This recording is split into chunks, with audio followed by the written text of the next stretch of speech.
Okay, so now that you've probably seen the first video for UHC settings, we're going to go into the fry screen settings and some information about that. So let's see if I can make it bigger. That's unhelpful.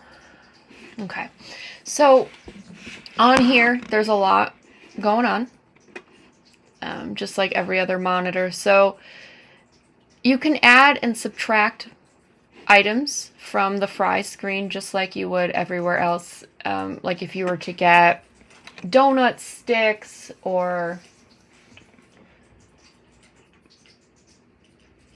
I think that's all that we've had other than fries. But you can add technically any product. So if you right click here, anywhere on the screen I just did, I can add. And if you wanted something like we don't have donut sticks, so I'm just going to pick something. I know for St. Patrick's Day parade in Southside, we put shamrock shakes up just because we wanted to see, like, if it could help, if the fry person, if they have a couple seconds, can help the beverage person, because shamrock shakes on parade day in Scranton are a little bit wild. So, but that's not executed as designed, so I don't recommend that. If corporate comes in, they'll be like, excuse me.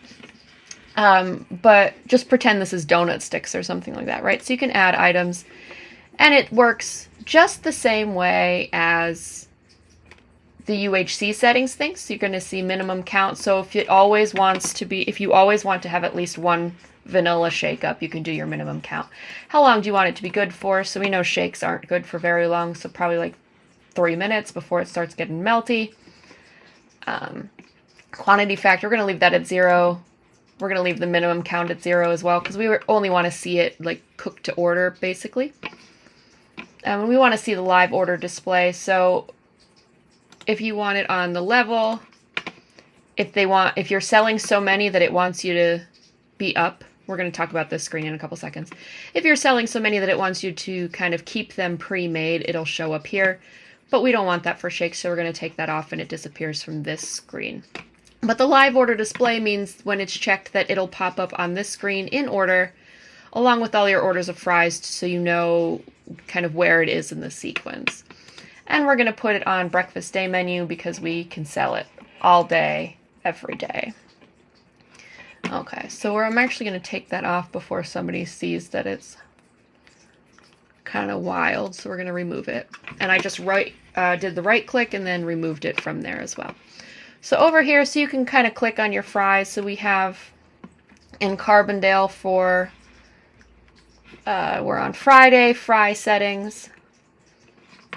Small French fries, medium French fries, large French fries, kids fries, extra kids fries, and hash browns. And their projected sales, they have a minimum count for hash browns set up as 2, time factor of 3. So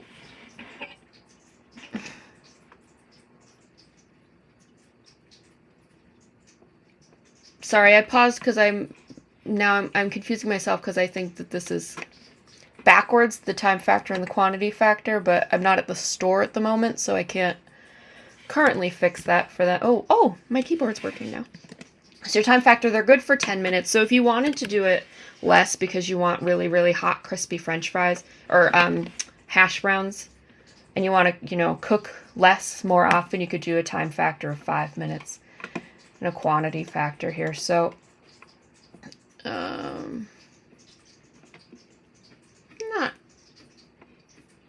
sorry, I'm getting distracted, so I'm going to move on from that, and I will contact the store specifically. But do the same thing if you don't want that hash browns to show up in the levels display. You can take it off there and all that fun stuff, and you can do restricted validity. So if you set up donut sticks and you're like, hey, they're only good from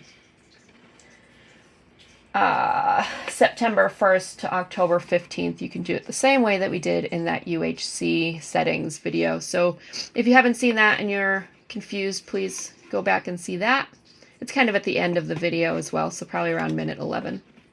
Okay, so that's pretty much all there is to setting this stuff up, as long as your time factor is correct and your quantity factor is correct. It'll show your fries in order up here based on what sequence the orders are in your bagging area. And it has your projections down here. Fry summary, so this is all of this stuff on the top added together, just like what's on the bottom of your KBS monitors up front. And the fries level is, if you're taking enough, it'll tell you to keep a certain amount of each size fry or hash brown in the landing zone. Or not in the landing zone, in the fry station. So then we have down here, so we have our max 6 baskets, because we have 6 vats.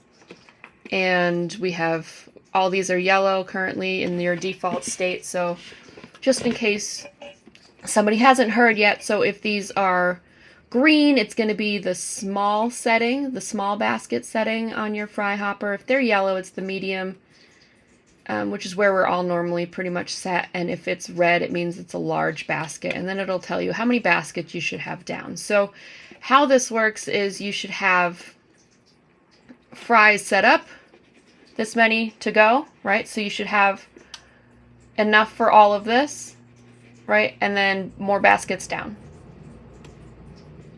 However many, if it says 1 basket, if it says 0 baskets.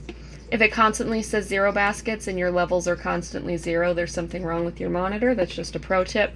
You could reach out to our friend Leanne, who is in charge of our eProduction subject matter. She's the expert here, and she can tell you if you need to call ATOS or if you're friendly local OTP3.